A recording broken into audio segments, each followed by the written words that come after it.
Hello and welcome to episode 67 of the Arena Regulars podcast. I am Zach. And I'm Jeff. And we're your source for weekly Drunken Magic the Gathering Arena content. That's right. We're basically just regular dudes drinking some irregular beers and talking about, well, Magic and MTG Arena. Yeah, and tonight we're talking all about Historic, basically. Haven't talked about Historic in a while, so we thought, you know what, maybe it's time. Let's bring it back. Actually, when you suggested that, I was like, I forgot what it was. And I was like, oh yeah, that format. Okay, yeah, let's play that. Yeah, let's play that one, the non-rotating one. Cool, that's different now that I haven't played since like the other new format came out. Sweet. Yeah. But first, each week we both bring a beer, we drink Jeff's, then drink mine, rate them on a scale of bronze to mythic, and choose the best for last. So with that, Jeff, what's on tap? All right. So if you listened to last episode, you know we're in the middle of a left field tap takeover, the baseball-themed brewery out here in Toronto. And I brought Moonshot. It's a double IPA. It is 8%. The can has a baseball that has been hit into orbit and is circling the moon. To keep up with that baseball theme. And I have a little more information for you. The featured hops are Cryopop and El Dorado, and this apparently goes pretty well with Korean-style fried chicken. Yum, Korean-style fried chicken. All right, I'm ready for this one. We haven't done a big one in a while. This is also the left field does all the small cans, like the 12-ounce, 355 milliliter ones. So we thought, you know what, 8% in a smaller can, you know, it balances out. It's fine. Totally. We don't really do the 10% 16-ounce cans anymore like we used to back in the day. Where like every beer We'll have I to brought, revisit that. yeah, every beer I brought was like way bigger than it should have been, and we were just obliterated. Oh boy. Anyway, we have some Magic news. The Kamigawa Neon Dynasty Championship is this weekend. It's March 11th and to the 13th, Friday, Saturday, Sunday. They're playing Alchemy and Historic. So you'll learn a little bit about Historic tonight, I hope. And then maybe you'll learn some more about Alchemy over the weekend. Who knows? Yeah, I don't know when deck lists are due, but you know, if you're competing in this event, you know, we have some good advice on which decks to bring and key strategies and whatnot. Yeah, for sure. Yeah, I think Andrea Mangucci was looking for teammates, so Nice. we thought that we would help him out. So Andre, this one's for you, Andrea. Yeah. No, anyway, so I think the deck lists were actually due today or yesterday, and there's going to be like a breakdown on Wednesday, which is the day before this episode comes out, and then I think the full deck list will be shown on Friday morning. So Cool. Shortly after this, you'll be able to see what everyone is playing, but we get to speculate a little bit-ish if we really care. I don't know. But you know what I really care about, Jeff? That, like, it just bolts my bird, like, really bad. What's that? Streets of New Capenna spoilers. Why? Why do we have these? I know I talked about New Capenna last week, and that was just about the different dates for, like, the pre-release and when it was coming to Arena and how that was different. I don't understand why we have previews already. Like right before the championship? I don't understand. Why don't you just like are they going to try to market the new campaign or the new set again during the championships for the old set? I don't know. As soon as I saw these spoilers, I thought of you because I was like, that's hilarious. Like a week after the previous set comes out, before they've even had the championship for that set. To be fair, though, everyone knew the Triumph cycle was going to be completed in this set. It just makes sense because we knew it was 3 colors and like the 5 factions and whatnot. So they basically had to do it, and that's most of what was spoiled was just the Triumphs, right? Like Yeah, so in 3 different arts. Yeah. So the so what Jeff's talking about is that the lands were spoiled. They're not technically called triumphs, but everyone's going to call them that. They're like different characters' places. So it's like the Esper one is Rafine's tower, and you're like, okay, cool. Who's Rafine? I don't know. And then all the faction. Definitely going to call it Esper Triumph. Yeah, for sure.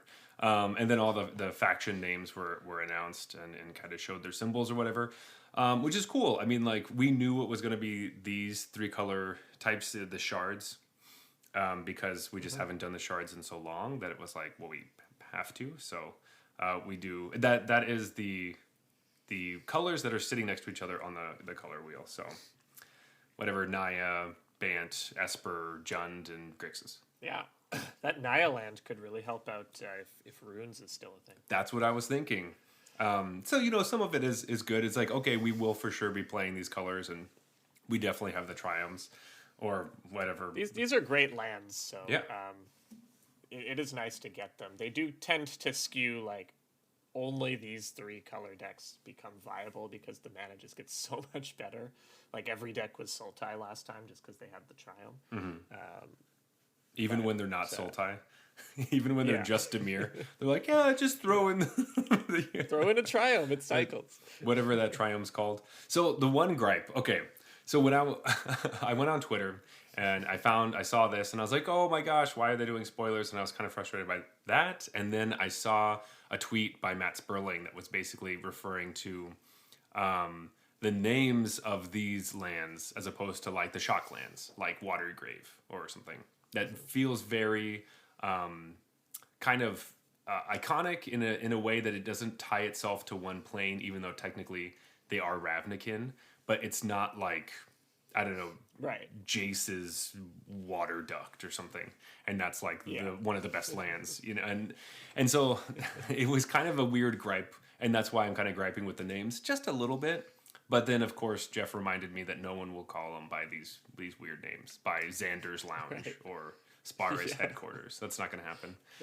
I'm going to one episode. I'm just going to pick a random episode in the future, so you've forgotten about this, and I'm just going to make sure I'll have my list here. They're like Naya Triumph equals. And every time I talk about it, I will use the full name. They'll be like, what art is he talking about? And you won't listen to what I'm trying to explain to you. What all right, so they're playing the Jund Triumph, and you're like, what? What is that? Sorry, there's no Jund Triumph.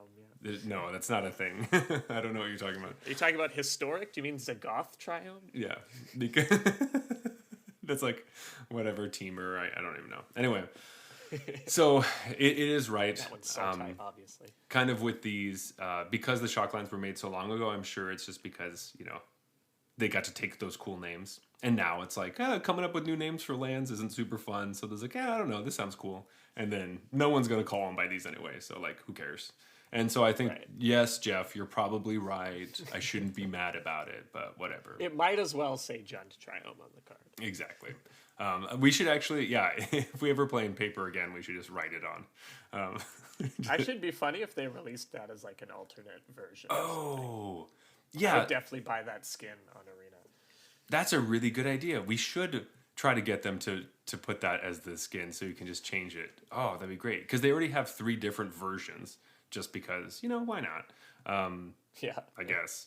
Does anyone know how to like hack into the Arena code and change the name of cards? I mean, it'd be sweet if you could just have all your nicknames for cards. I know people get nicknames for like their favorite characters in other games. So could we nickname our cards? That'd be fun. It would be confusing if you have any of those cards that say like name a specific card and then you nicknamed it something like, else. Oh, I don't know the real name. Or like there's a weird Arena problem where it doesn't recognize the card as that because you nicknamed Grafdigger's Cage into I don't know, like whatever you want to call it. I don't know. All right, so we have one more piece of news, and it's a banning. It's not a banning in Arena, but it is a banning. So. Lurrus of the Dream Den is banned in Pioneer and Modern, so that kind of adds to the list of all the other formats that Lurrus is banned in. And so now I'm kind of thinking, is Lurrus going to be banned in Historic? Is the thing that would affect us the most? Do you think that's going to happen? So I have 2 answers for this. Yes and no. Are my 2 answers. Those are the answers. I mean, is there another one? And I was also thinking maybe. Okay. Right. Yeah. So I think it won't be banned soon because, at least in my experience, I'm not running into Lurrus all over the place, which is the case in those other formats. Like Lurrus is like 70% of your opponents are Lurrus, whereas in Historic, like I guess Auras plays it and the Golgari food deck plays it. And I guess there's Rakdos, Arcanist, and Rogues if you ever run into Rogues. but that's a Yeah, rogue deck. right. And then there's a ton of competitive decks that don't play it, and I wouldn't even, maybe like Golgari Food is the only one of those that's tier 1, and I'm not even sure. So it's not wait. Auras is tier 1. Auras is always tier 100. Yeah, so, but the other thing is that a card like Luris just gets better and better and better as you release more cards. And so as we get a higher density of really impressive low-cost permanents, which is what happens in these other formats, eventually Luris will be a problem and they'll probably ban it. But I don't think, like, currently, the current state of Historic, Luris is a problem. It's just I don't see how it won't end up being a problem as they try to print more cards in Historic, and especially more, like, really powerful cards. Like, they've been shown that they want to do it. And it's just going to make Luris better every time you print a good 1 mana or 2 mana card. Totally. Yeah, that's probably true. I don't see why they would really get rid of it anytime soon, but you know, maybe they just want to be like, you know what, fuck Luris. No one can play Luris anymore. That was no. Right. It's gone. Or they'll like errata it so it doesn't have companion anymore, so you can't. Yeah, I mean, maybe they'll just rebalance it for Historic, right? Now that that's the only place you can play it anyways. Yeah, that does make sense actually. So, because I don't think people really play it in Commander, so then you're like, okay. No, I mean, it's just like a 3/2 lifelink with a minor ability in Commander, right? Yeah, so it would be... You're definitely not building a Commander deck that can play it as a companion, I don't think. Well, you could. It would be probably really bad. It'd be a terrible deck. Yeah. You can play it as your commander, though, so if you have some weird combo, I don't know. Anyway. So you can get back your Soul Ring after people destroy it immediately? Yeah. Or it lets you sacrifice your Soul Ring to something, and you can play it again. And then you gain one. Infinite engine, yeah. Yeah. Anyway. But you can only do it once a turn, so... Yeah, so then no. So you get like 2 mana out of it. Whoa. Yeah. Out of your Soul Ring that already makes 2 mana. Anyway. Not the best. Jeff, combo. let's talk about some decks. Cool. I don't remember the last time we talked about Historic. I feel like it's been quite a while. So yeah, what have you been playing and what have you been seeing and what tier are you in? Yeah. So I was going to say, like, last week we did Standard and we took a very formal approach, like this tier 1, tier 2, tier 3, and then others, what we've been liking, what we haven't been liking. But I feel like I'm not qualified to speak. I mean, I wasn't qualified to do that for Standard. I'm way less qualified to do it for Historic. So I think this will just be more free form. Let's just have some fun, talk about exactly like you said. What have we been playing and liking? What have we been seeing and losing to? Mm-hmm. And so I could start us off with what I've been playing because I've only really been playing one deck, and that is Tainted Pact combo. What? Yeah, I've dusted it off. I updated it. Are you with kidding? Some of the new cards. Oh my god. And I love it. Jeez. And I've been doing really well. I've been dominating Gold League with it. God. So it's so great.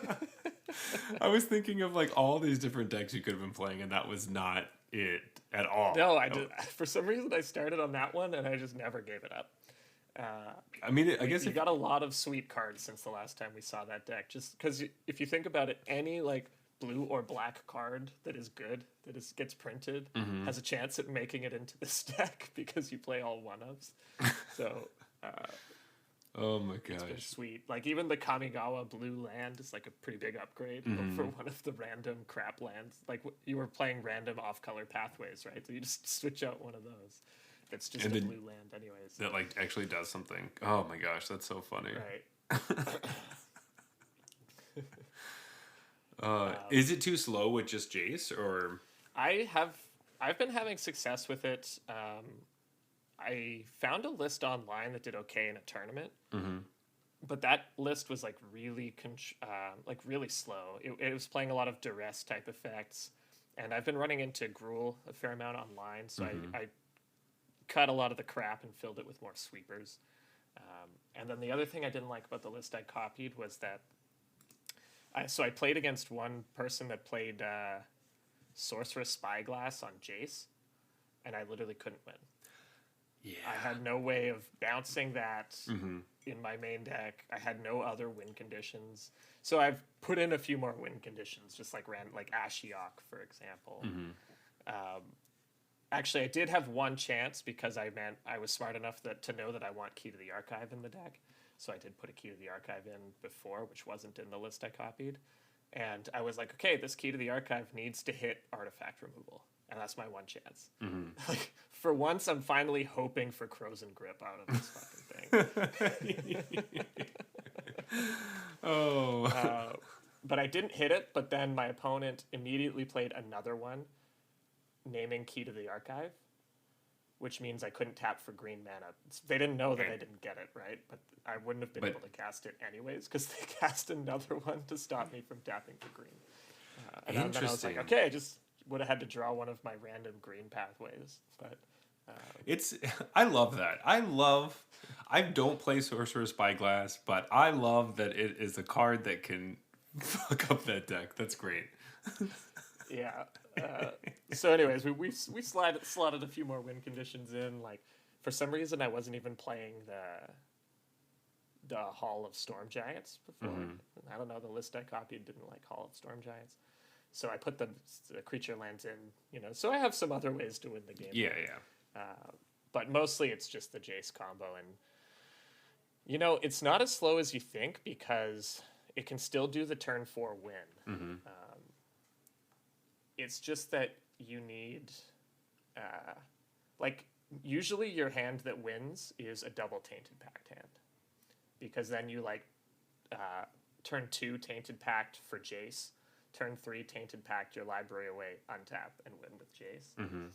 So you actually don't usually, you'd think you want, the Jace Tainted Pact is okay as well, I guess, but usually you want double Tainted Pact because the second, it gives you some sort of flexibility too on using it as a tutor, basically. And Key to the Archive is awesome. Like, getting Demonic Tutor in this deck is crazy. So that's true. Or Time Warp. Yeah. Any of them are ridiculous. So yeah, it's got some powerful upgrades. I don't think it's amazing, but it's a lot of fun, and your opponents definitely hate you, so that's always a good feeling. Good, nice. Very click intensive, but yeah. One of the But you can take your sweet ass time now because they fixed it, so you don't have to click that fast. I didn't realize they fixed it. Oh, okay. Yeah, you can take your time and actually consider if you want that card or not. Instead of just fucking just go before the rope and then you die.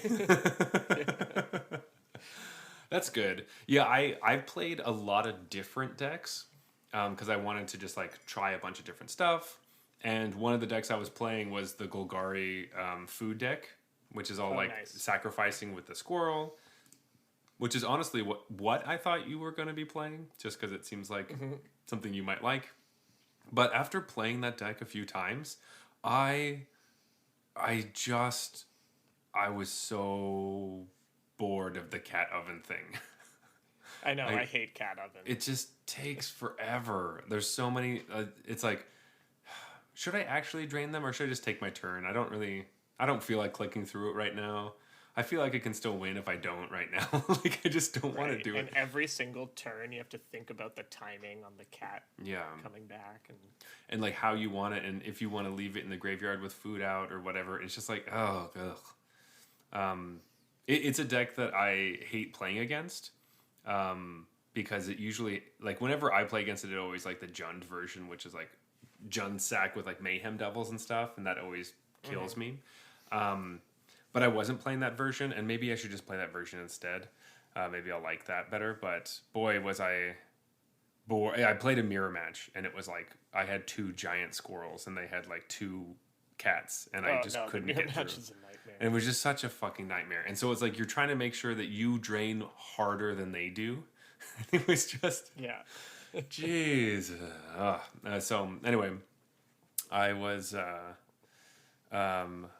It was good to play, but I just ugh. So then I moved on. I think it's good. I think it's one of the better decks. It's a really good deck, but I think I was realizing, and that's what I also think about the Tainted Pack deck, is that I just don't want to play it. I think it's a good. It's the Tainted good. Pack deck is so fun. It just sounds like a deck I wouldn't like. Maybe I should try Tainted Pack. I don't know. I might have the pieces because they're all one of. So, but yeah. Anyway, so it's just like Splinter Twin, but hyper inconsistent because you have all one ofs. So sometimes you just draw duress against Gruul, and you're like, fuck. But I mean, like, if you want to play Splinter Twin, there's a Splinter Twin deck, Jeff. You just have to but play. You didn't tell me about that till right before the show. I thought you knew Heliod combo was a thing. I thought it was in my brain somewhere when as soon as you said it, I was like, oh yeah, that deck. But I forgot about it. We were talking about this pre-show, and I was like, oh yeah, that Splinter Twin deck, the Squirrel Twin. Jeff's like, what? I'm like, yeah, what are you talking about? It's like a combo with the Soul Sisters and the Scurry Oak and Heliod. Which I didn't really play myself, but I played against it, and it seems, I could definitely jump on board with this type of deck, but at the same time, every deck has to be more fun or better than Auras for me to want to play it. So I'm like, but I could be playing Auras, so why would I play this other deck that also gets big, but instead I could just play Auras and have more fun. So...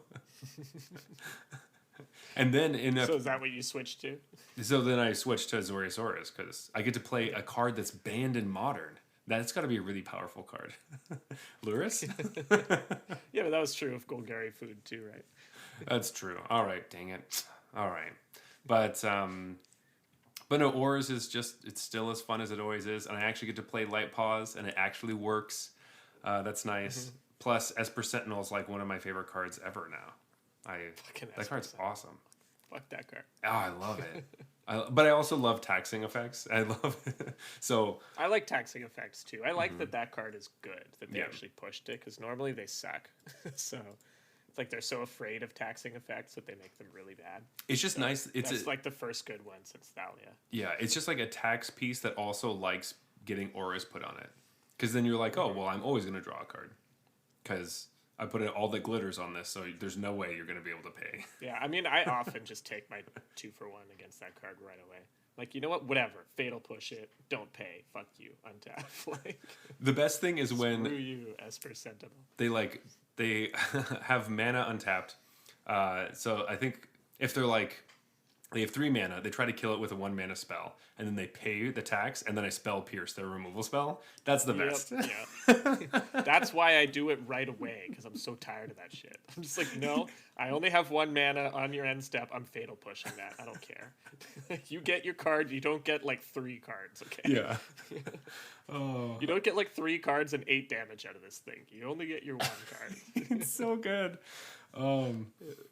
So that was definitely a card I didn't have. I hadn't played Auras in a while, so I think since this card came out, so I was like, you know what, I'm gonna craft it. I grabbed all of them, and it even like counts for your all the glitters. Mm-hmm. Just as a neat little bonus. Yeah, exactly. It's like, oh, I'm an artifact. Hey, look at me. So it's just nice. It's good to be back. Playing Auras again, where I get to play Auras in Standard, I get to play Auras in Historic. Oh, what a time to be alive. Hey man, you could even probably port Naya Runes into Historic. And play it?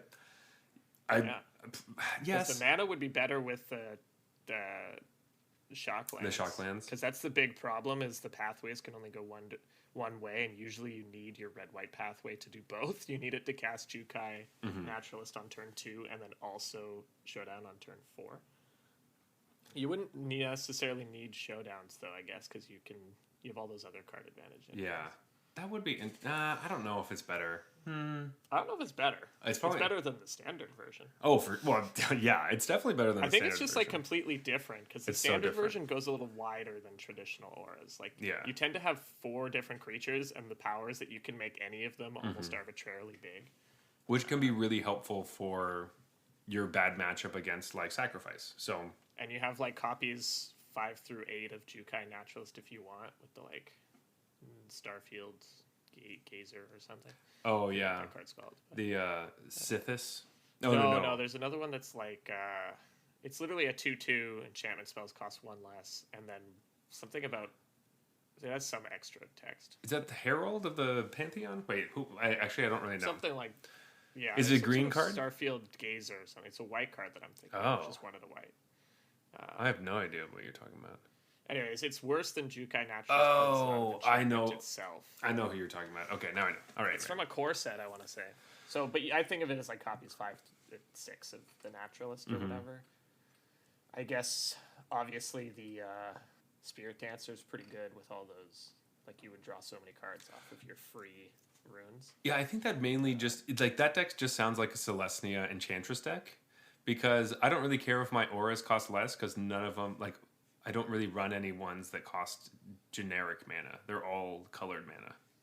But So this one, it's a bit more combo-y because they're literally free, and they would draw you like 3 cards each. So you have the potential to literally just insta-kill, right? That's 'Cause true. then you give the Spirit Dancer haste. So it's like, Spirit Dancer, you're dead. Like, this does sound. it would be a different style of game plan, I think. It's more like a combo deck where you wait for your opponent to be shields down, and then you're just okay, you're dead. And in my case, And it would to be put pressure on them with a Spirit Dancer, maybe. yeah. My thing would be cross your fingers that the damage is correct, because Yeah. I'm not good at counting. I've played Core Spirit Dancer a lot. I'm not good at counting how big the Spirit Dancer is going to be. Every time I put an aura on it, the first one I'm like, oh, it's a 3/5. Oh, that's nice. Like, I forget almost every Yeah. time. When I was playing Naya Runes in Standard, I was just, the way every count would go, I'd be like, oh, wait a minute, are they dead? So they're at 14, hold on. And then I would get up to like 8 or 9, and I'd be like, okay, that's enough. They're dead. It's like, that was just the first 2 things I did would get me up to 9, and I could do like 6 things this turn. So they're definitely just, whatever. End of calculation, like attack all. Mine is usually, I'm just going to do as much as I can and then see if it's enough. And then whenever it's enough, Oh, I'll be no, like, it's 1 short. Yeah. I'll just attack anyway. Yeah. And All my guys are like lifelink, whatever. whatever, like, I don't have to block. Who blocks? But yeah, I did want to, I know I was just talking about a deck that I love that is white and blue, but there's another deck I was playing. I talked about this in our first Sips episode, but I had to try out the Grease Fang combo deck with Parhelion 2. Okay, yeah. So initially, when I was thinking about this deck, so the idea of the deck is that you want to dump Parhelion 2 into your graveyard, and then you play Grease Fang. It comes back with haste, you attack for 13, and you keep 2 4/4s while Parhelion goes back into your hand. So I thought it was going to be a Mardu list with Faithless Looting. And those were some of the lists that I had seen originally. And I was like, Mardu seems like fine, but like, oh, that's probably what I want to do, but it seems like Arclight Phoenix-y. Yeah. But then, after things started to progress, there were a lot of Esper lists. And I played against some Esper lists, and I'm like, I kind of like that a little bit better, because you do have control magic then, because you're kind of a combo deck. Because it's really just the combo of trying to get your pieces together. And Right. so I played that a bit, and that was a ton of fun. And ripping through gold with this combo deck was sweet. So if you have Parhelion 2s, I would say try it out. But Yeah, nobody has those. I know. If you have them from playing back then. But You played a lot of sealed deck and opened a lot of parties. but the one thing that was interesting, so I ended up playing the card. I know you hate this card, but the Bank Buster. Most overrated card in the set. Yes. So the list I took off the internet had one of them in it, and I was like, okay, I'll just keep it in and play it and see. And it's always one of the first cards I side out in any matchup. But if you are playing Tezzeret, which this list was, because it can loot, then because its activated ability costs 2 less, it's a free tap draw card. So that was a bit better. Like 2 mana, tap draw a card, tap draw a card. I was like, okay, this is much better if you're like care about your Tezzeret. But besides that, I still agree with you that the cards. I thought it was in there to like reanimate with Grease Fang, and like that is so lame. Like, No, it's really just if you happen to also have your Tezzeret, that you can just like draw a card with that card, and then plus your Tezzeret and discard artifacts. Just trying to go through your deck as fast as possible. But it was Nice. It was fun, but it also dies to removal pretty easily. So Right. That's Yeah, it's weak to a lot of stuff. yeah. And Rest in Peace, and all the Graveyard Hate, which Historic has some good Graveyard Hate. And everyone runs it because of the Arc-like Phoenix, which we haven't really talked about, and Cat Oven, and even just Luris in any deck. People will just put in Graveyard Hate. Against Auras, they put in Graveyard Hate. I'm like, oh, okay. But they actually put in Graveyard Hate against me. And I was like, I don't even know how I can justify this, that you put in Graveyard Hate against Tainted Pact combo. I think maybe my only thing that I could think is that maybe I played Memory Deluge in game 1. Oh, okay. And we're like, aha! No Memory Deluge for you. And I was like, that I only have one of it. Maybe they're worried about like the memory combo with what's her face? Narset. I mean, obviously, I'm running that because the deck has to be as unfun to lose to as possible. Yeah, of course.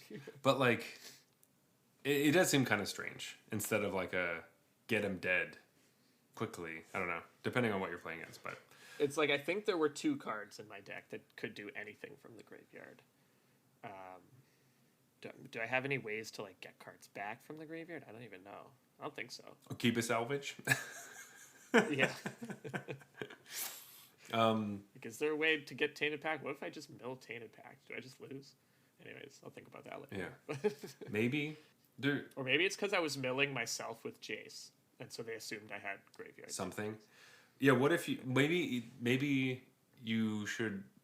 I don't know. I don't know your list. Stop bringing in Graveyard Hate against everything. Yeah. It's not good against everything. Yeah. That's the only thing, of all the things I learned in Historic, the only piece of advice I could give anybody is that Graveyard Hate isn't as important as you think. And even with Arclight Phoenix, you had mentioned this in the pre-show, that hey, Arclight is good because it can win through Graveyard Hate. Right. It still has good cards that, like, you don't have to bring the Phoenixes back from the graveyard. There's still hasty 3/2s in the air for 4. Like, and you still have Dragon Rage Channeler. You still have Stormwing Entity. Stormwing Entity, thanks, yeah. And the Crackling... sometimes have Crackling Drake, sometimes... the Dragon Well. The smaller Drake that's, like, less popular, it seems, these days. But yeah. Yeah, but maybe we should talk about Is It Phoenix a bit. I think this is maybe the strongest deck, or at least one of the more popular ones on ladder, for sure, and very good. And I expect this to be pretty popular this weekend because this is the type of deck that rewards good play, and so pro players tend to gravitate towards these types of decks. So I wouldn't be surprised if this was like the most played deck this weekend in Historic. But I don't know, when I play against it, it just feels like sometimes it has those games where it whiffs. Like, it just doesn't do anything all that impressive. It makes like a couple of decent creatures and then loots through its library for the rest of the game. Because most of it is actually air. Like, most of it doesn't really do anything. It's all like opt and consider and faithless loot. All your favorite cards right there. Yeah, I like faithless looting, but yeah. Mostly because it's card disadvantage. So you actually have to do a little bit of work to make it good. Yeah, it's... I also didn't have any arc lights when I was coming into this. So I was like, you know what? I should just craft that deck and play it a bit. And it's like fun to pilot because it's hard. Like, it's difficult to see what you're doing. But it's definitely fun when you're just like playing cards and be like, oh yeah, I do have like more Phoenix in my graveyard than I thought, and I end up winning or something. But yeah. Ultimately, when I was playing, I was just realizing that Dragon Rage Chandler is just like a fucking house, and like that card's amazing. Fucking good. So yeah, the main thing is like, hey, if you're playing a deck where you have a brew or whatever, and it just dies to Graveyard Hate, like, which is the combo deck I was playing, it's not gonna be any good. Like, right. You need like a backup plan. So that's what this deck has. Good point about playing Phoenix, though, because If anyone thinks Is It Phoenix is just easy or whatever, and you lose, you just get all these phoenixes, you kill me on turn 4 or whatever. Try actually playing the deck, because there's so many points where you're like, I don't know if I'm supposed to use all my spells when I don't have any phoenixes in the graveyard yet. But like I have a lot of looks at hitting one. Like, what am I supposed to do here? Do I, my hand is like opt, consider, flashback, faithless looting, and I have no phoenixes in the graveyard. Like, what am I supposed to do? And then you're like going on their end step. You have like blue mana open. You're like, do I opt right now? I don't think so. I needed to hit my 3 spells. Yeah, but then so it's like really confusing sometimes. So you don't like. I was definitely playing it wrong at first. I'm being like, wait, no, I can't do that. So I have to try all these other things. And sometimes you're just lucky, where you're just like faithless looting and just hoping that you'll get something. And you're like, just dump it. And then like if you have Dragon Rage Chandlers, I would just like dump everything into the bin. Always, everything goes in the bin. Like, just find something, please. Also, it will be interesting because there's the lantern. What's that lantern? The Graveyard Hate one? The Soul Guide Lantern. So I was playing a lot of people that would play that card, which is a lot more interesting, where you have to try to convince them to crack it. You're like, how many things can I put into the graveyard so that my Dragon Rage Chandler is strong, but I still have the Phoenixes in my hand, so that you crack that, so then I can discard the Phoenixes and try to play them on one turn without you playing more hate. Totally, yeah. That was really, like, it's very difficult. Sometimes you have to ditch one Phoenix that's threatening to come back, so they'll crack it. Yeah, and then you have another one in your hand, or hopefully more. It's harder when you're up against Relic of Progenitus, because the longer you take to figure things out, the more they exile your graveyard. Especially when you do like all those ones that like crack and do something are hard, because you have to think ahead of time just with your Dragon Rage Chandlers, because they do get terribly small, which is why the Crackling Drake's really good, because then you don't care if it's exiled or not, they're still big. So there's a lot of stuff in that deck, which is probably why it's really popular. But it's definitely, which is why most of us will have like a 45% win rate with the deck, and then Javier Dominguez will have like a 70% win rate with the deck. Yes, like we've said, once again, some blue-red deck that is difficult to pilot is going to do very well, because that's what pros are good at playing. Yeah, I mean, even like, Expressive Iteration isn't necessarily the easiest card to play, so. No. And it's amazing, so. It's the reason we've seen so many goddamn blue-red decks lately. It's just because like, that fucking card. Oh, this card rotates. We will never see the end of the blue-red. Not in Historic. Maybe yeah, that's right. It's just, unless they ban it.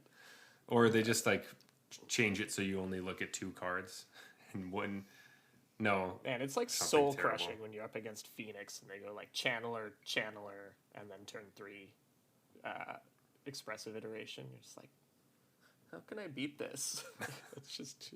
There's a game I was playing. So much pressure. Where I just went like Channeler, like Faceless Looting, drew a bunch of cards, discard some spells, and we're just like, well, I drew the other 2 Channelers. So I went Channeler, and then I had 4. So every time I played a spell, I was like, dump everything, find the Phoenix. It was really weird. It was a weird game. But anyway, that deck's definitely popular. So we'll see a lot of it, and we'll see probably a lot more after the championship. So get ready for that. As always, when the championships come around, pay attention to the decks. We'll talk about them next week, but they're going to be everywhere. So yeah, we've alluded to the quick tip against Phoenix that Graveyard Hate isn't the end-all, be-all. But depending on what it is, I would still bring it in. I was saying before that I don't bring in Grafdigger's Cage against them because it only stops Phoenix, and that's not enough. But I do bring in, like you were talking about, the Soul Guide Lanterns, if I have those, or Relics are usually good enough too. Because it does actually make them play differently. Whereas the Grafdigger's Cage, they just don't care about, really, and you've wasted a card. Like, if they mill a Phoenix and it doesn't come back, that's okay. They didn't use a card on that. You used a card on that. So, it's a little different. Whereas the Soul Guide Lantern, if it's not doing its thing, you can cycle it. Exactly. So, and it does something immediately. It exiles something. So Exiles 1 Phoenix, or at least Faithless Looting. Or like literally like a land or a creature or something that you're trying to stop their Dragon Rage turn off channelers. Delirium. Yeah. But yeah, so I think the main tip was I've seen Graveyard Hate against decks that aren't doing anything in the graveyard or don't care that much. And you just don't need to side it against every matchup. It just feels like I see Rest in Peace constantly for playing decks. So I don't think you need that. Right. It's not okay. Sure.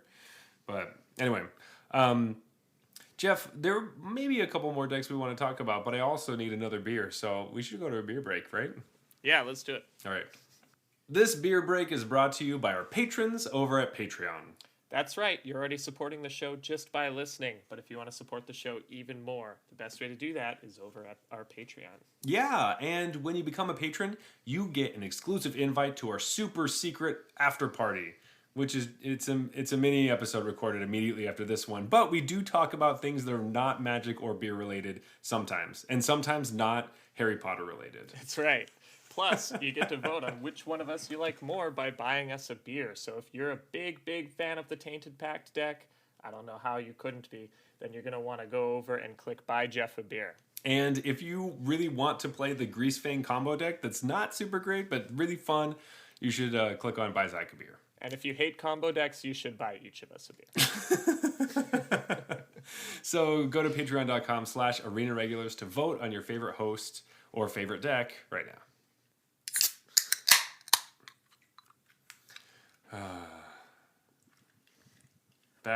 Back to our roots. You know, this episode is kind of back to our roots with kind of like no structure rambles, the beers that we used to pick all the time. Started with the 8% beer just to make sure that we wouldn't know what the hell we're talking about in the second segment. Yeah, exactly. So our second beer for the evening, the one I brought, is a dry hop sour. Ooh, we haven't had some sours in a while, so it's nice to get back to it. Classic. He used to bring sours just about every week. Anyway, this is Bang Bang from Left Field, and it is 5.5%.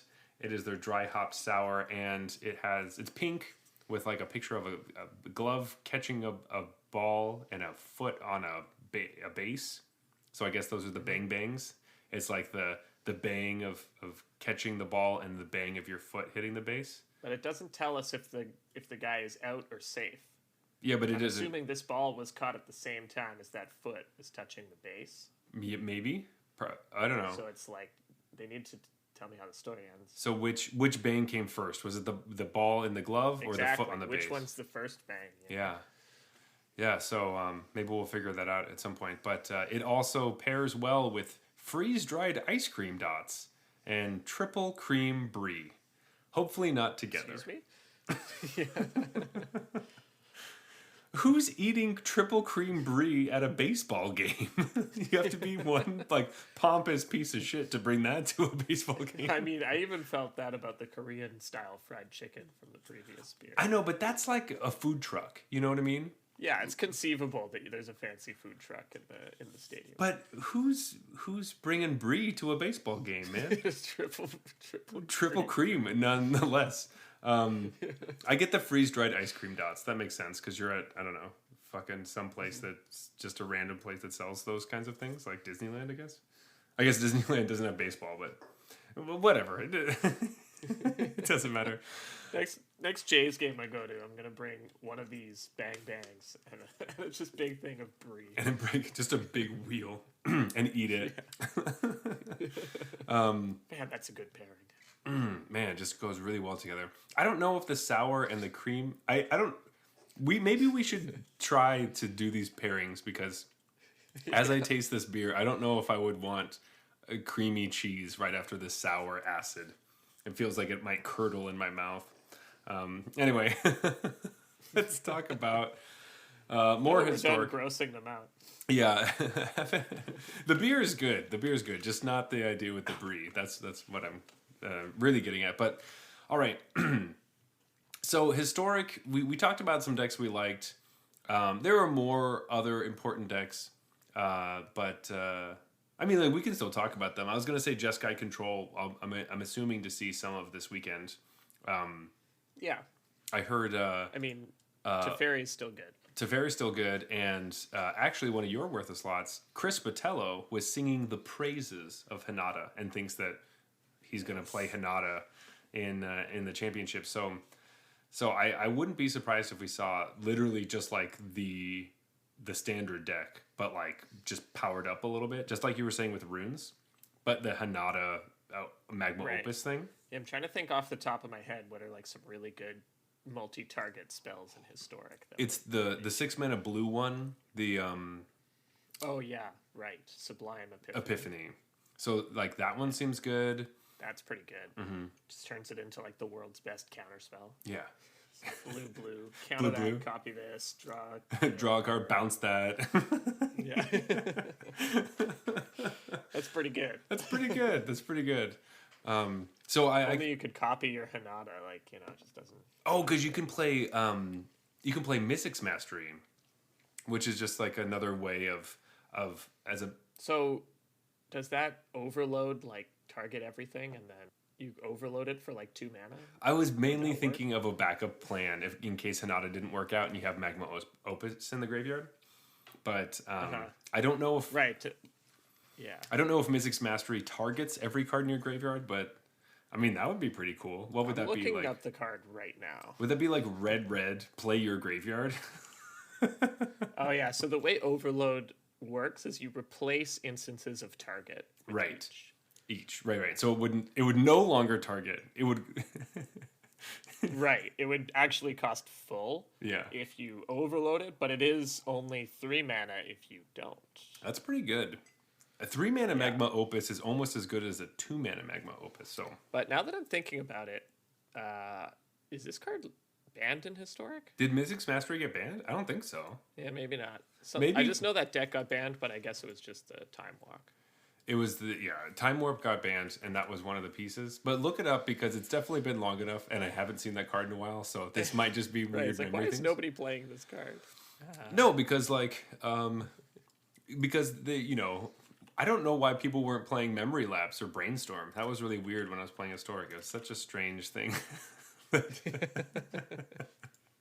But no, I think Jeskai Control is always pretty good because the cards are so strong and there's so many crazy things you can do that like I feel like adding Reg is pretty good, even though Azorius Control is also good. But I think Hinata is just such an interesting card. The more I've been looking at Hinata and the more I've been hearing people talk about it and seeing it on the battlefield and playing with it, it's you were right. It's really good. I don't even think that's a 3-pointer. Yes. I don't know if that's a 3-pointer. I think that's a layup. So. And you can't look back and change how hard the shot was. No, I know. Now that you see the shot goes in. No, but I mean, like, it's such a strong. It's like a Steph Curry 3, where it's like, oh, it's gonna go in, like it's going in. It's just like maybe it's closer to a layup, but your layup was a slam dunk. Yeah, so. I mean, like, I'm not seeing anything about Mythic's Mastery being banned. So perfect. It's probably not. And the other thing I'm seeing with these Jeskai lists, I don't know if you've run into this, but a lot of these Jeskai decks seem to be built around Lotus Field. Yeah. Is that what it's called? Yeah. It's like all the stifle-like effects so that you can play a Lotus Field without having to sack the lands. So, for those of you that don't play a lot of Historic, Lotus Field is a card that enters the battlefield tapped. When it enters the battlefield, you have to sack 2 lands, but it taps for 3 mana. And so the idea is you counter the trigger that makes you sack 2 lands, and you just like play a land that taps for 3. So I hadn't seen a ton of it. I mean, I'm sure people were playing it. Maybe I just wasn't playing Historic. But before it was like, oh, you're playing 4 stifles, so you can make sure you do it. Though I do think Strict Proctor is like really strong in that point because you don't have to waste a card on just your land. You don't have to make sure that you can like tap the blue when you play it. But also, Strict Proctor hurts your opponent. So it's already like taxing your opponent on stuff, and then it also just helps your deck. Yeah. It's so cool. I found Strict Proctor as a kill on sight creature in this deck. Because if you let them on tap and they just play Lotus Field, it's too late to do anything about it. It's just like, so I always just kill it as soon as I see it. Yeah, and it also got me randomly. I'm trying to remember what it really screwed me on, but there was something that I wouldn't even think it. I just wouldn't think about it, and then I played it, and I was like, "Oh, fucking strict proctor, no!" It like ruined one of my triggers that I didn't realize that I had. So it's just kind of like you said, sometimes can just screw your opponent, which is nice, but it's also an integral part of your game plan. Yeah, and I'm looking at this Azorius build right now of control decks because they also have Divine Purge, which is like that board wipe for mana value 3 or less, but they all cost 2 more, so it's like. Yeah, I think that card's a bit overrated personally, but I think it's pretty good because it always hits everything I'm playing because I always like 3 mana or less stuff. So like, oh, everything you played, fuck you. But then you just recast it all. Like I ran into it a lot when I played that Rakdos deck in Alchemy, like the Oni Cult Anvil deck, and they would always just like do that, and then I'd be like, okay, I'll just slowly rebuild. Like I'll place a 1 mana card from my hand, and then one of these 3 mana cards from exile, or a 2 mana card from my hand, and one of the 3 mana cards from exile, and maybe it's just like the nature of the particular deck I was playing, where it's like I'll pay 4 for an Only Cult Anvil. It's that good in my deck. I don't know. I always found it underwhelming, but that's also Alchemy instead of Historic. I think it's all like you have more time. I think. Yeah, I think it's the more time thing, but also it's the little clause that they do come into play tapped is the thing that kills me. That I'm like, not also like I was taxed for playing this, but it also comes into play tapped. So then I can't give anything haste and attack with it, or I can't block with it if I need to, if I'm at that point in the game. It just became like, ugh. I just find a lot of people are playing this in lieu of other board wipes. And I'm like, this isn't really a board wipe, though. Like, this isn't Wrath of God replacement. It's a different card. It really does slow down some decks, I guess. But you also need to close out quickly, or else you've lost all of the advantage this has, and it tends to be played in like these really dirtily controlled decks. So not totally sure it always accomplishes what people play it for. Yeah. Like I think people are just playing it where it doesn't necessarily belong. Where they're reading it's it, obviously a powerful card in the right deck. they think of it as like a Armageddon. Armageddon? What is not Armageddon. That's the land one. Doomscar. I don't think anyone's thinking of it as Armageddon. no, Doomscar. Non-land permanent. Well, fuck this fuck card. This card. No. I crafted 4 for no reason. No. Yeah. I also think it's interesting that like this is a period of time where we do get 3 fairy back, except for it's 4 fairy. I don't know. Right. Now there's 2 4 fairies. There's 3 actually. It's really confusing. There's there's 2 Azorius 4 fairies, and there's 1 mono blue 4 fairy, and there's the 5 fairy. Yeah, it's the just best one. Yeah, the best one.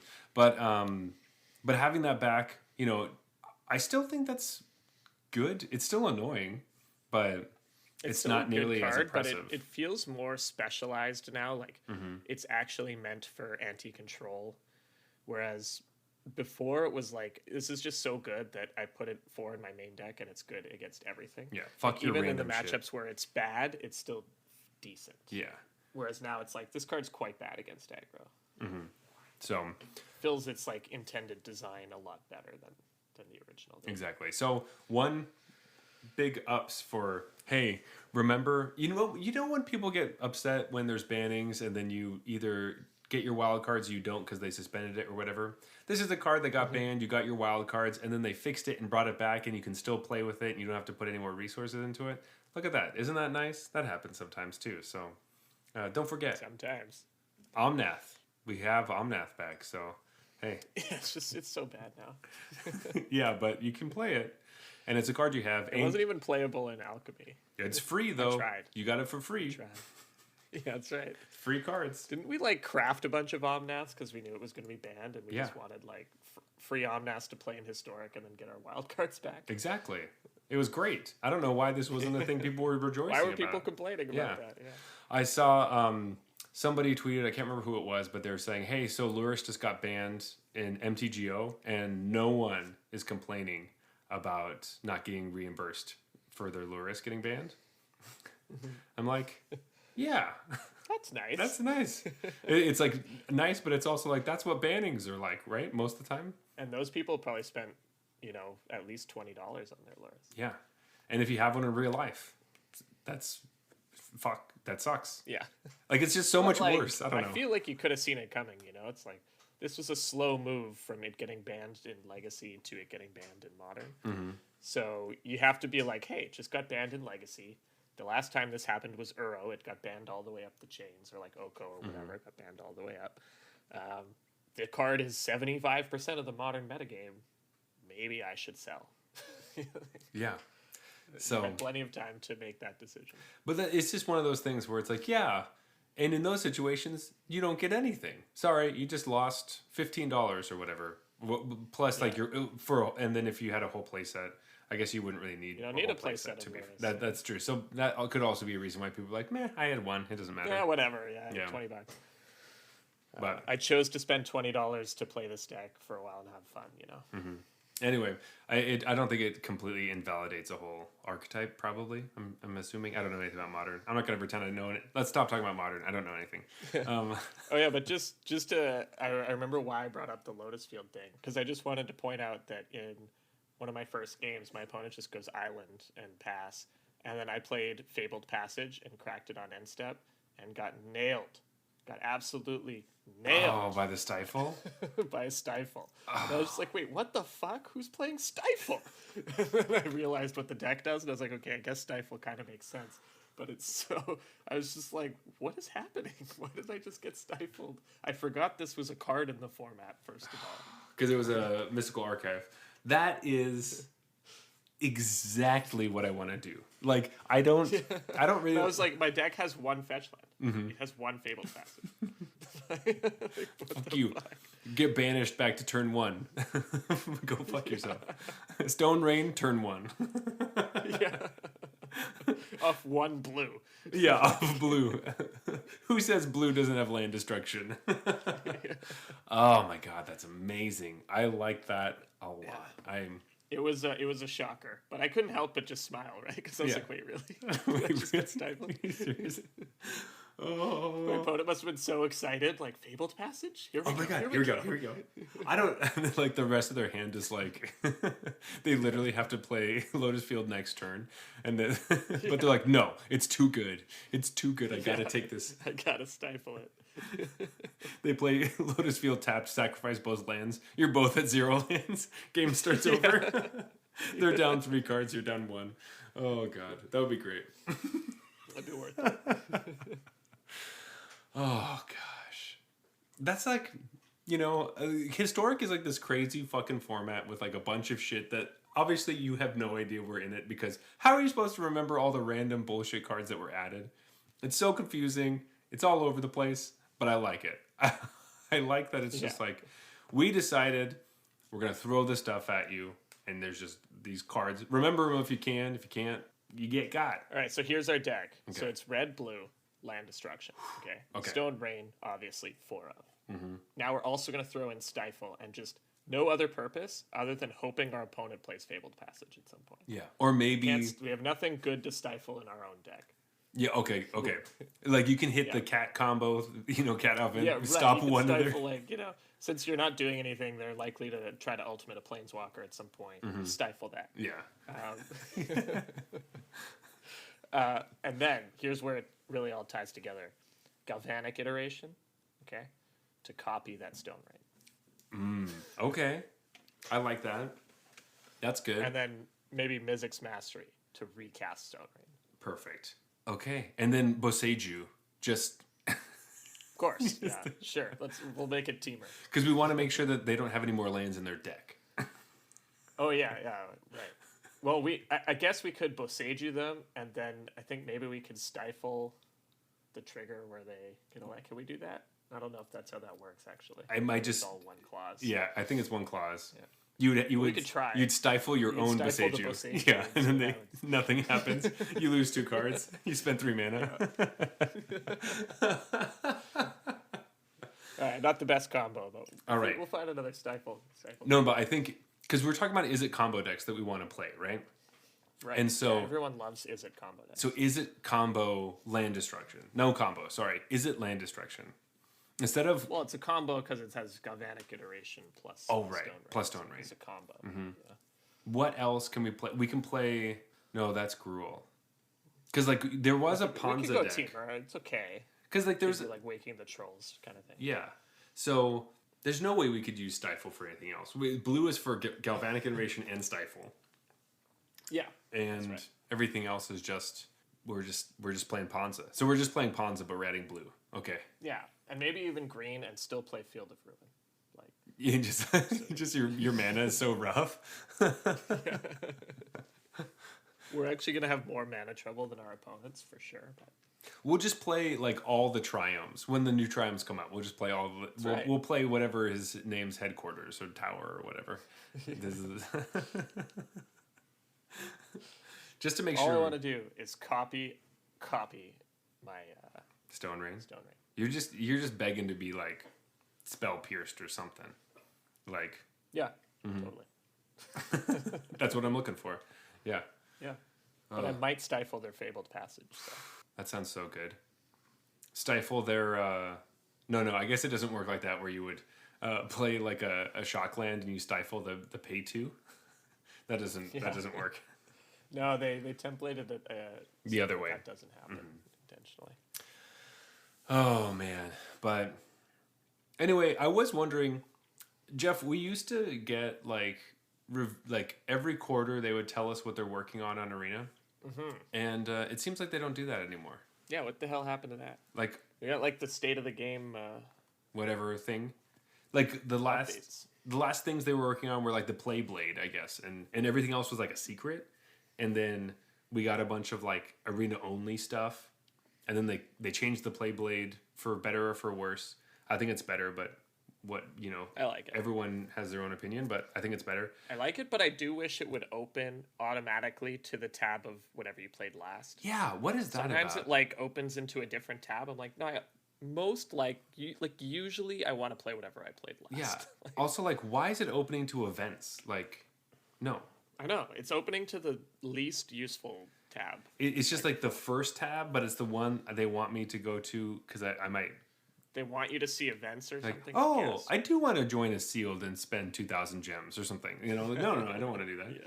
I just want to play the deck I was playing before last time I was on. Phantom Sealed for 2,000 gems. Sure. Yum. No, like, and so we haven't had an anthology. Well, we haven't had an anthology for a while, but what I was really trying to say was remastered set. We haven't had a remastered set in a while. Like, they seem to be on like a train, and then it's been a year. So Yeah, and we were kind of figuring that, the Shadows over Innistrad remastered would come shortly after Innistrad, because that makes sense. Like, it seemed like they went together, and then they were kind of building towards Pioneer, which they had talked about Pioneer Masters, but now it seems like that might not be a thing. So it really feels like I have no idea what's going on. It seems like those were, like, I wonder if they're trying to shelf those more in favor of these kind of historic horizons, like Jumpstart historic horizons type deals. I guess. Yeah, they are putting a lot of effort into. Like those are other replacing things. anthologies for the most part, maybe, or Because we are getting new cards, they just aren't cards that were in Magic's history. They're just brand new. So or maybe they're waiting out like alchemy to see if people are responding to the alchemy cards that get added. I don't know. But they did have. they could, maybe tell us what's going on. They sent me an email recently, personally. Wizards was like, "Hey, was it actually Mark Rosewater? it was Mark Rosewater. He said, "Hey Zach, I know that you have a podcast about Arena, so I thought I would just want to hear your thoughts on what you like about it, what you think about it." So I was like, "Okay, I'll answer some questions for you." So I took a survey. Yeah, I'll tell you. I'll do your job for you. Yeah, I'll do that. And I told them what I thought, but. Anyway, it was interesting that they had a survey, and most of the survey was about if it was too expensive or you would recommend it to people or blah, blah. And, I was truthful. And I don't know what that's. It is too expensive. I will recommend it. Yeah, that's basically what it kind of came down to. Perfect. That's exactly what we're looking for out of our business model. But like we have historic in this championship, and we had talked before about how the pandemic derailed a bunch of stuff and made historic this new tournament format, and now they're adding alchemy to this tournament format, where standard seems like a really great place to be, for this. I don't know if it's just because the last one had standard in it. I think they maybe had to make the decision too far out about what the formats were going to be. Yeah, they couldn't gamble on standard because it's had a shaky history of whether it's good or not. Yeah, and they also obviously it's nice to do arena. If they do like alchemy and standard, that's kind of weird, I guess. And that's true. You can't. They wanted to do alchemy, so that's true. It would be way. Hey, so it's basically standard, but there's a couple different decks. Yeah, no, you're right. Yeah. You can't have both of those. That would be weird. So I'm playing Naya Runes and Naya Runes with Forgotten Crossroads. Yeah. Forsaken, or whatever that card's called. Yeah, that's exactly what it's called. What a weekend that would be. Holy shit. So annoying and confusing. You're like, wait, shit. It's exactly the same list. People like registered the wrong list for whatever thing, and you're just like so confused. Disqualified. Yeah. You're like, wait, you were not expecting cards that like pop up because you're like, oh shit, are we playing alchemy right now? Oh, which format are we? It's round 5. I'll just look it up on the handy old website that tells me all the information all the time. Oh, wait a second. Yeah. Wait, so I'm in 3 different clicks to try to find this. I can't figure it out. I don't know. Yeah. Oh, man. But, they had done Pioneer. They were talking about doing Pioneer Masters and really shelved that. Not that I think Pioneer needs to be in Arena because I don't really play it, but it's just... I want to know that they are working on certain stuff, right? That was a nice document. I did enjoy that they were like, "Hey, we're working on this stuff." Yeah, it's definitely nice to know what's in the works, Mm-hmm. So it feels like it's been a little bit since we've been in the dark. They really like surprising us recently. Over the last 6 months, they're like, arena only cards, new format, and digital cards, and this new. And I'm like all for it. It's cool to have that stuff, but it does feel like we're just getting. I also liked the state of the game just for like the kind of stuff you were talking about. Hey, we're trying out a new and improved play blade, or hey, we're adding this functionality to the client, or we, aren't adding this functionality. Here's why. That type of stuff was nice too, not just the. Exactly. What products are we doing? It was also where I found out about all the arena opens, and since they stopped doing it, I never know when the arena opens are. Yeah, they still kind of have the state of the game, but it's like, I think it might be just like called something different. It gets kind of confusing, as always. Like, it's always confusing. Yeah. It can never just be easy to find the information that you're seeking. No. It's not Wizard's way. No, it's also not just like on arena, just there. Yeah. So yeah, exactly. There's not just like some place where I can go on It'll arena. Make you work for you to be informed. No. Yeah, there's just like a a thing that pops up on the front screen, the billboard or whatever, and you click it, and then it tells you to go to it opens a web browser that goes to a website that doesn't help you with what you're trying to do. Anyway. It does, yeah, it just doesn't have the info you want. So, I'm just kind of missing some of those things. And I think playing Historic reminded me of like, oh yeah, there are other...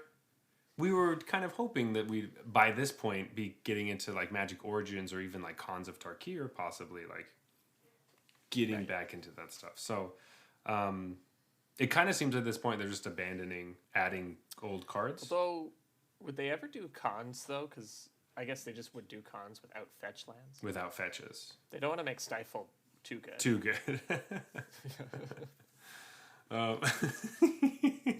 They should. I hope that they do just add fetch lands. Honestly, the main complaint around fetch lands, right, is that it takes too much time shuffling. Isn't that the whole thing? Well, they're just kind of way too good. Yeah, there's like that's true. Just do small incremental things in like all these different categories, and turns out the one life to pay is not enough. Yeah, to justify the power of the card. But what if they added it and they're like the bolt lands or whatever? and they're like, hey, Oh, what if they added them and they rebalanced them. rebalanced them? Yeah. Because then not only do you get to fix the one life thing, you also don't care about shuffling because you're in a digital format. Pay 3 life. Pay 3 life? How many would you run then? Damn. I would not run the 12 or 13 fetches that I usually run in Modern. Yeah, so then you'd probably run 4, maybe, of different kinds. Like, it would be really interesting. Anyway, so that is a thing that they can do that would be interesting, you know? So, and it would make all these formats extremely different. And then you'd lose to the Delver of Secrets Stifle deck. Which stifle your Delver. I didn't think about the Delver. So Delver of Secrets with Stifle and your Galvanic Iteration and your Stone Rains. There we go. Okay. All right, we're That's how building we this win. deck. Turn 1 Delver and then destroy all your lands. I think this is the first thing that I'm gonna do. Yeah, when we get off the air right now, is like go try to figure out how to build this deck. I still don't know if I want to craft Stifle. I think I bought that one, so I might have my Stifles already. Yeah. Is that the one that had what's his face, the Death Shadow? Because I definitely bought Death Shadow. Like I was telling you, man, I didn't even know Stifle was in the format until I got turn 1 land. I think we talked about it on the show. There's no way that you didn't know. We must have. You just forgot, probably. But I forgot. Yeah. Yeah. For sure. But yeah, I think that I don't even know what I think. You know what? I've had a couple beers, so I just want them to tell me what they're working on because I want it to be the best it could possibly be. That's what I want. I want Arena to just get better and better, and there might be some things that need to change. That's all I gotta say. I don't think anyone would argue that the client and interface are currently perfect. Mm-hmm. So, they might have some tweaking to do. Yeah. Also, let me draft my friends. I'm going to say it again. They're never going to let you do that. I keep telling you. They're just not going to let that happen. Or at least have like a tournament thing where I can draft not with my friends, but then play against my friends. That's already set up where I don't have to worry about it. Whatever. I'm sure there's a website I could... You got to do all that shit offline. I know. Yuck. Anyway, Jeff, I think, at some point we should have just an entire episode of like griping of what we should fix about Arena, but I'm glad we got back to it because we haven't done that in a while. So, yeah. It used to be a common occurrence. This whole episode's about just like stuff we used to do in the past. It's so... Stuff we used to talk about. Yeah. I mean, I'm sure I have some qualms with the deck builder. I just can't think of them right now. Oh, besides the sideboard? It's one of those things that I only... Yeah, well, obviously. That. Yeah. It's one of those things I only think about when I'm building the deck. I'm like, oh, this is annoying. And then as soon as I'm playing a game, I've totally forgotten. It's like, I don't know if you do this, but whenever I'm playing a deck, I'll be playing the game, and then I'll be like, oh, you know what this deck needs? This card. Right after this match, I'm going to add that card. After that match, I click play. Yeah. And then in the next match, I'm like, fuck, I wanted to add that card to this deck. I'll add it after this match. And I just never had it. I think I've been trying to keep a notepad next to me so I can write down things because obviously I gotta do something like that. I'm also playing when I'm drinking, so I do forget quickly. And also I get like if I'm just on that regular beginning screen for too long, I'm like, I gotta do something. I gotta play. I gotta jump in. I can't just stare at this. And then usually my go-to is like, all right, I'm in a draft. And then I'm just drafting for the next like hour and a half. It's like, oh right, I was gonna build the Delver Stifle deck. Yeah, fuck. Anyways, I'll choose this card. I was supposed to play Historic so I could talk about it on the episode. Whoops, guess I'm drafting again. Oh.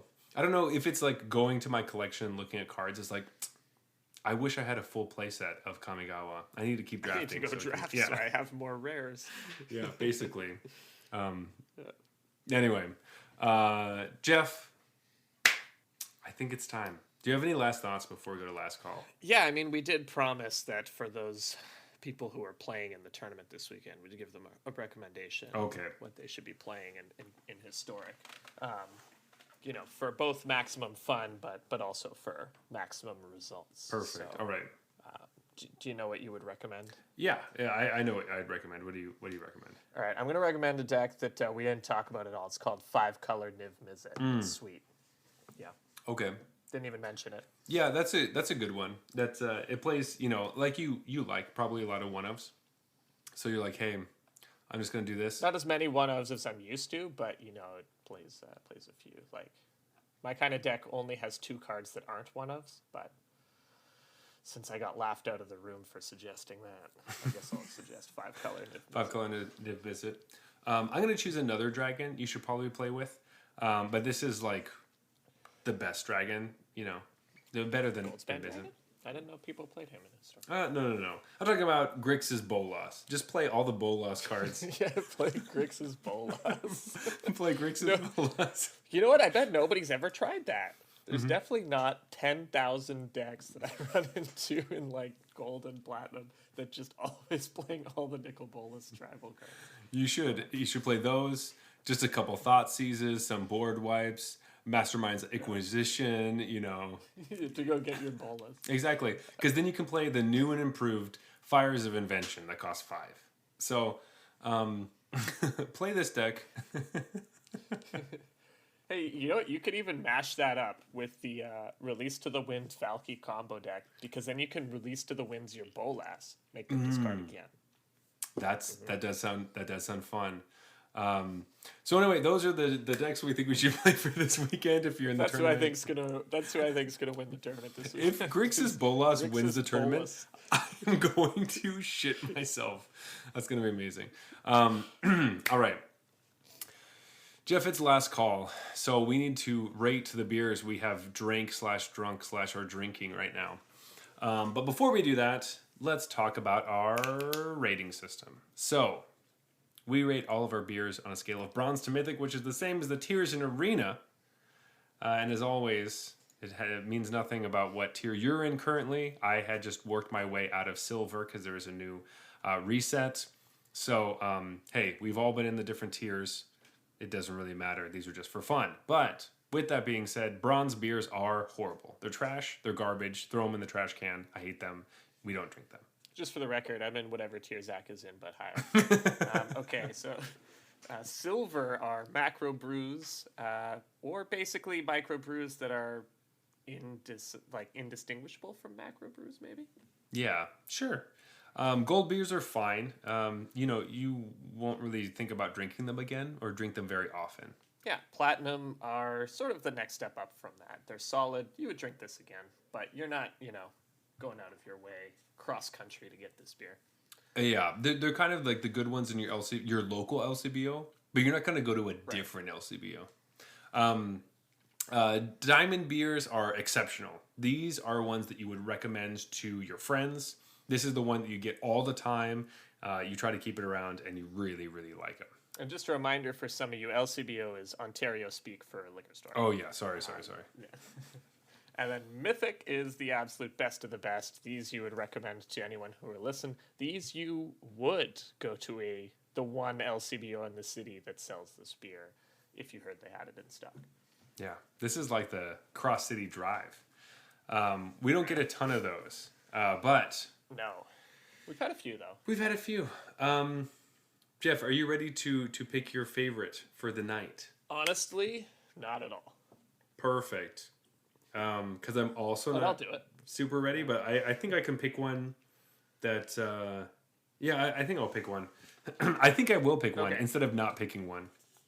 But I think I know which one I want. Smart. Yeah. Yeah. Here we go. On one. Sure. 3, 2, 1.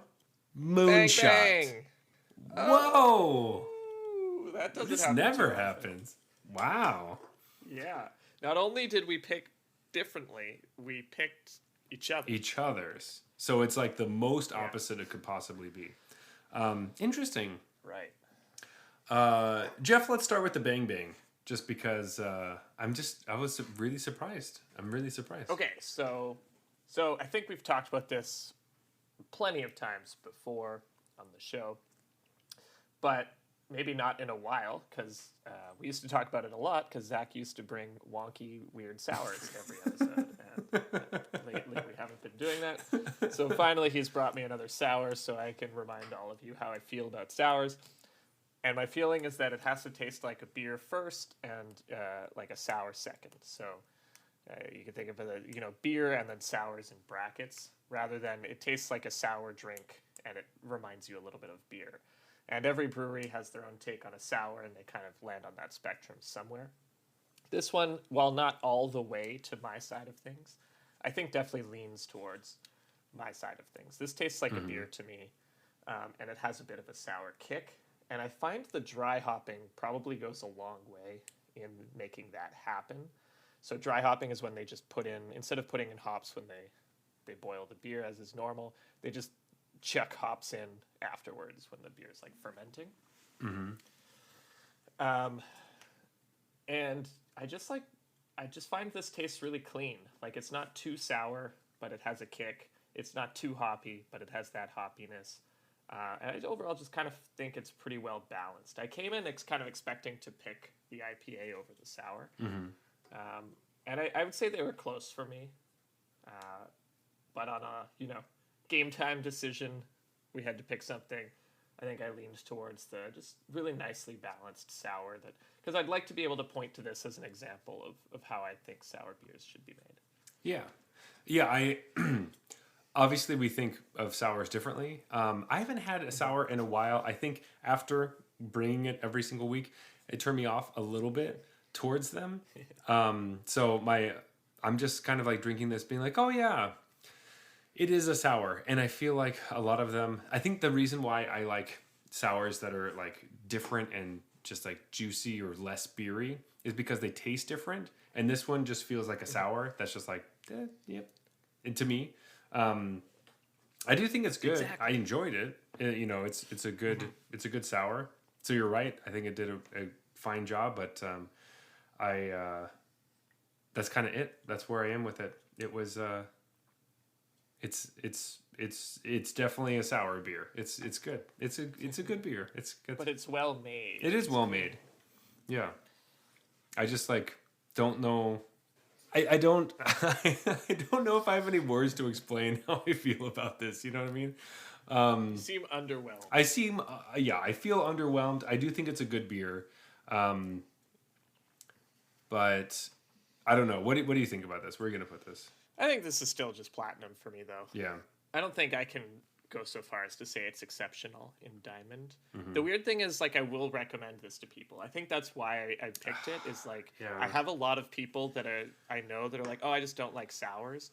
And I like having that arsenal in the back of your mind where you're like, well, why don't you try this one? Because if you like beer, but you don't like sours, maybe this one will open that gate for you. Whereas some of the ones that are really fruity and juicy, you can only like recommend that to somebody that you know already likes sours, right? That's true. I like having these options to just be like, I bet you don't hate all sours. You've just come across ones that are too different than what you were expecting. Whereas this one is like kind of like a hoppy ale that has a bit of a kick. Yeah, I guess. So it's weird. I would say, we have Platinum is solid, would drink again, and Diamond is exceptional, would recommend. And I have this at like solid, would recommend. I think you're right. Yeah, I would say it's solid. I would recommend this because I'd be like, yeah, this is good. And that's it. I probably will drink it again, but it's also because I have this at work. So I'm used to it and I'm used to telling people about it. So, and that might also be a reason why I'm like, I don't, it's not as exciting. But yeah, okay, fine. Platinum. It's a platinum. I'm going to put this at platinum with an asterisk, but would recommend. Yeah. To be fair, I think I would recommend most platinum beers with a caveat of being like, yeah, it's good. Yeah, you get it for sure. Like Right. it's definitely, as opposed to no, you should try this beer, and you are an idiot if you don't try this. Yeah, like the would recommend in Diamond tends to mean it's just so good you have to try it is why you're recommending. Whereas I'm recommending this for a very specific reason to a specific type of person. Exactly. Right? So it's a different kind of thing. To be fair, I would recommend most beer to people because I want them to drink. Yeah. Unless it's like horrible. But anyway, let's keep moving on to Unless it's a bronze beer. Moonshot. Yeah. I really like this. I do like double IPAs, and it does taste the way I was hoping, which is like really smooth. Like when they're really high in alcohol, I want the bitter notes to be kind of just like, it's almost like creamy in the sense that it just is big bodied and you can feel that alcohol, but it's also, it surpasses the like hop, the hop attack, And I don't know if it's just like either because of the high percentage or the El Dorado or something, but I thought that was really good. Yes. So for people who haven't had a ton of these really high octane beers, and I'd say 8% is probably the cutoff around for what I'm talking about. But basically, when you have this much alcohol, it tends to balance out the hops more than if you have your 6.5 or 7%. They taste really hoppy, so they actually end up tasting stronger than the 8%, 9% IPAs because they taste really hoppy. But then with these ones, the alcohol actually kind of balances out the hops, and it tastes a little smooth, like you're suggesting, if they're good ones. Mm-hmm. And so a lot of the time, one of the examples I always go to is like Twice as Mad Tom from Muskoka tastes way less strong than Mad Tom does. Because Mad Tom is like 6.5 and Twice as Mad is like 8.5. And so this is a good example of that. I have a thing, I'm pretty sure, and I don't know if it's just in my head, but I'm pretty sure it's, I don't like El Dorado hops. Oh. This is my problem with Muskoka's Detour. Everyone loves Detour. It's a great summer beer. It's a session IPA. And every time I try it, because I want to like it like everyone else does, I'm just like, and I never quite figured out why, but I know that El Dorado hops are like a big thing in Detour, and I think it's that. And as soon as I opened this beer, I could smell the El Dorado hops in it. So I was kind of like immediately put off a little bit. Because there's just something that I don't like about it's like that woody, almost like flavor or smell that it has. So I think that's part of, like, I think it's a really nicely made double IPA, but it's sort of like a me thing that I don't tend to like beers with El Dorado hops. And now I don't know if I'm just like noticing it because I have this idea in my head that I hate El Dorado hop. But I can say with this one, I like opened it, smelled it, and then checked the label and was like, yeah, it's El Dorado. Interesting. Because I do try to avoid Detour, actually. Because when I'm getting Muskoka stuff, I'm usually trying to get Mad Toms and just stay away from Detours. But that is interesting. But I didn't have someone tell me Detour is like Mad Tom Light. Like it's a session Mad Tom. And I was like, that doesn't make any sense because I really like Mad Tom and I hate Detour. And I looked up the difference, and that was what started my theory, because Mad Tom doesn't use El Dorado and Detour does. And so I was like, maybe it's the El Dorado hops. And then I started noticing that I can pick out the flavor of the El Dorado hops by trying a bunch of beers with them. Interesting. Maybe I like the El Dorado, but I also don't have a very strong connection with Cryopop, so I'm not sure which one I'm really tuned into. I don't even know if I've heard of Cryopop. Yeah. In any case, I did like this Moonshot. I know I've tried this before and really liked it, and I definitely liked it again this time, so I think it just might be a pattern. So with that, if I'm going to... It might just be a good beer. It might just be a good beer to me. So, if I'm going to left field and telling people about stuff, I'll definitely point to Moonshot and say, grab this one. So it's just going to go into diamond for me in that situation. I think this is one of the ones I think of good left field beer. I like it. So that's me. How far down? Yeah, this has a similar problem for me as the last one, because it's like, if I was just going by how good I think the beer is, I would just say it's platinum because it's a solid beer. But then if we're going by the will I get it again, because of my personal like distaste for El Dorado, I probably won't. Which on that metric it's gold, right? Because it's like won't often drink or will drink again, and this is definitely I won't often drink this one. But it feels bad to put this in gold because I know it's like sort of objectively a better beer than that. Yeah. But fuck it, it's gold. Perfect. That's great.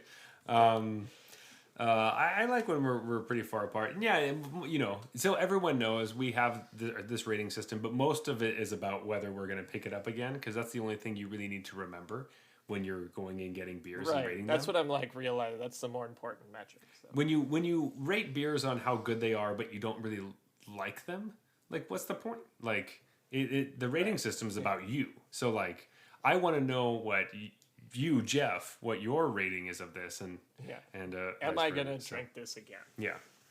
So I mean that may make us go back and change some of our ratings from previous times. But yeah, this is definitely a beer that if it's in the LCBO, I'll be like, oh, sick. Re-rating.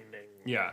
But to me, like with Left Field in general, I don't really pick up their stuff. But if I saw Moonshot, I'd be like, oh, that's one of the ones I really like, as well as some of their other bigger stuff. So I'd be like, oh, sick. That's part of it too. They have so many IPAs that I just don't see myself buying this one again. Yeah, personally. and this is the one I like more than the other ones. So I'm like, oh, sick. This is the one I like. So there we go. Alrighty.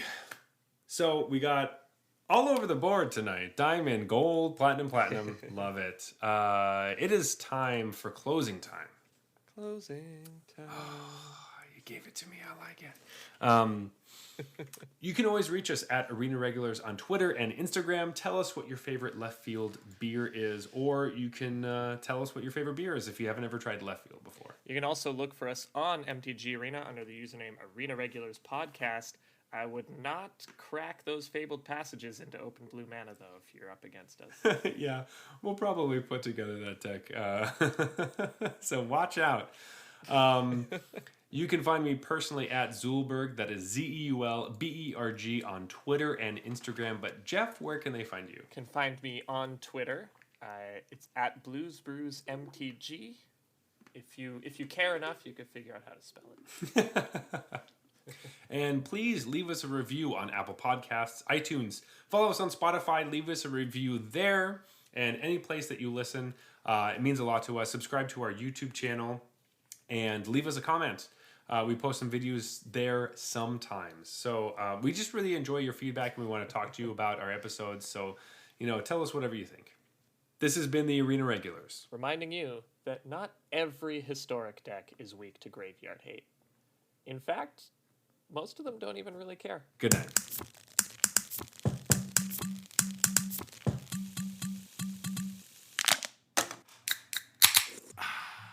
All right, that's fine.